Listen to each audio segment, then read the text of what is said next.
പണ്ടേ മദീനയെ പാടി ഞാനിന്ന് പേരിൽ ഹബീബിന്റെ ഖാദിമ.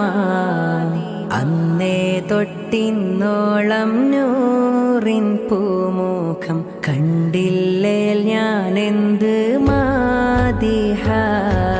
എന്നും മുഹിബ്ബിന്റെ മുന്നിൽ മദ്ഹെത്ര പാടി ഞാനിന്നെന്ത് ജോറി.